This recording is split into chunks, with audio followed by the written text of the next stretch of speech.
Akshraj news, अचूक वेध, अचूक बातमी।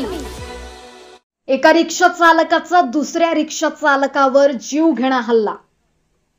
बुधवार दिनांक 8 रोजी संध्याकाळी 4:30 ते 5 दरम्यान लोढा पलावा ब्रिज खाली एका रिक्षा चालकानं दुसऱ्या रिक्षा चालक डायघर गावातील रहिवासी असलेल्या दीपक म्हस्कर याला टायर खोलण्याच्या टॉमीनी डोक्यावर हल्ला केल्याची घटना घडली आहे। तसेच दीपक म्हस्करच्या पाठीवर मोठा चावा सुद्धा घेतलाय।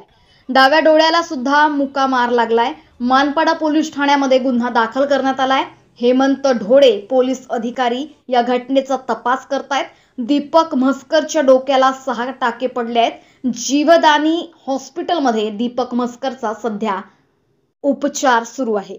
अक्षराज मीडियासाठी विनोद वास्कर, डायघर, ठाणे।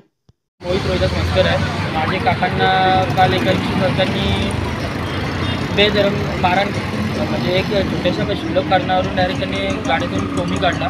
हे जे टायर खोलाचे असतात ना त्याच्यातून डायरेक्ट डोक्यात मारहाण केली आणि पाठीला एक चावा घेतला। तर आम्ही मानपाडा पोलीस स्टेशनचा अर्ज घेऊन आलो तर त्यांनी आम्हाला डायघर पोलीस स्टेशनला पाठवलं। तिथून पण आम्हाला वापस हॉस्पिटलला पाठवलं। तिथून आम्ही कॉपी घेऊन आलो तर सांगतात की पहिलं रिक्षा चालक कुठे आहे। तर रिक्षा चालकांना तो तिथून मारून फरार झाला। तर रिक्षा चालकाकडे आम्ही स्वतः घेऊन गेलो। तर रिक्षा उचलून इकडे पोलीस स्टेशनला जमा केली तर त्यांना सांगितलं कारवाई करायची। अजूनपर्यंत आमची FIR सुद्धा नोंद नाही झालेली आहे आणि आम्ही स्वतः फेऱ्या मारतो सकाळपासून। तर अजून ते PC स्लो आहे, हे स्लो आहे, कारणच देत राहिले। तर अजून काही आरोपी फिरतच राहिले।